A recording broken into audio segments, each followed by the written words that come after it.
un statut un petit peu particulier au sein d'Ostéobio puisque je suis salariée à temps complet et en parallèle je mène mes études. Mais dès le départ, Ostéobio s'est adapté à mon statut, c'est-à-dire que déjà je suis rentrée en deuxième année directement, en fait, comme tous les étudiants STAPS qui sont rentrés en deuxième année. Donc j'ai bénéficié d'une sorte de VAE. On a eu une semaine de propédeutique en septembre, l'année où je suis rentrée, et ensuite on a intégré notre promo en deuxième année.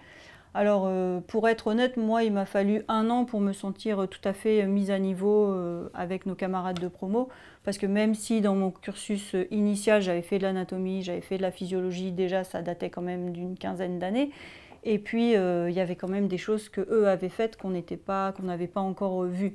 Mais on avait les supports de cours, on avait le drive, on avait accès à tous ces cours, donc dès qu'on en sentait le besoin, on pouvait se remettre à niveau et combler nos lacunes ou en tout cas améliorer nos connaissances. Donc ça a été déjà la première possibilité de s'adapter à mon cursus initial. Ensuite, pour moi, principalement, l'adaptation, ça a été l'écoute bienveillante et en fait, je dirais l'oreille d'Agnès Roblin. C'est-à-dire que dès le début, elle m'a accueillie dans son bureau et elle a répondu à mes questions, à mes interrogations, à mes inquiétudes. Parce que se lancer dans une reconversion professionnelle, c'était est-ce que je vais y arriver?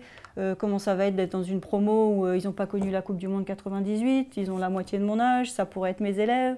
Donc déjà, elle m'a beaucoup rassurée et ensuite, au fur et à mesure de mon parcours, elle me connaît bien et elle a été là pour soit me rebooster, soit pour me motiver, me rassurer. Voilà, donc déjà, ça a été une adaptation essentielle pour moi.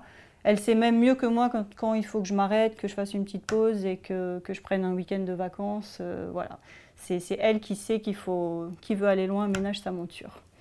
Ensuite, de manière plus prosaïque, c'est possible de réussir parce que les absences ne sont pas comptabilisées comme des zéros. J'ai eu le droit de passer à chaque fois de rattraper les pratiques que j'ai ratées, les évaluations pratiques ou les devoirs sur table que j'ai ratés.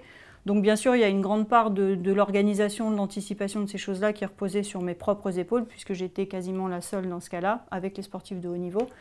Mais elles étaient à l'écoute et il me suffisait de trouver un binôme, de trouver un créneau dans l'emploi du temps du prof, d'aller le voir et de lui dire bon, ben, est-ce que je peux repasser l'évaluation de 7.2 que j'ai ratée. Et pour les devoirs écrits, les devoirs sur table, et ben là je remercie Fabienne Foy et Sophie Breton parce qu'il y a un nombre incalculable de fois où je suis allée passer des partiels dans leur bureau, assise à côté d'elles pour pouvoir avoir une note comme mes camarades. Voilà. Ensuite, je pense que j'ai raté beaucoup de cours parce que quand on avait cours de 8h à 20h et que j'étais au lycée, je ne pouvais pas être en présentiel à l'école. Mais là, c'est encore une fois les supports, le drive, les cours qui sont mis à disposition qui permettent de rattraper et de s'en sortir même quand on a une vie professionnelle à côté. Et puis après, évidemment, il y a les camarades de promotion qui vous soutiennent, qui vous aident et qui répondent à vos questions. Et enfin, quand on est salarié, ce qui a été mis en place, ça a été sur certaines deadlines ou certains rendus dans certaines unités de formation, pas dans toutes, mais par exemple tout ce qui est rapport de stage ou mémoire, j'avais pas les mêmes échéances que mes camarades. Notamment parce qu'en fin d'année, moi je travaille en lycée, en fin d'année, le mois de mai c'est toujours la folie parce qu'il y a les examens, les réunions, l'orientation, la préparation de l'année suivante et ainsi de suite.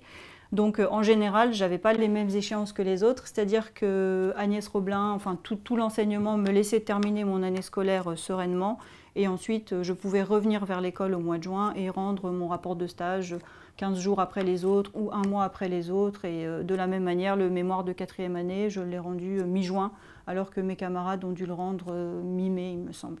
Voilà, donc il y avait quand même aussi en termes d'emploi du temps et d'échéance une adaptation spécifique à mon cas de salarié.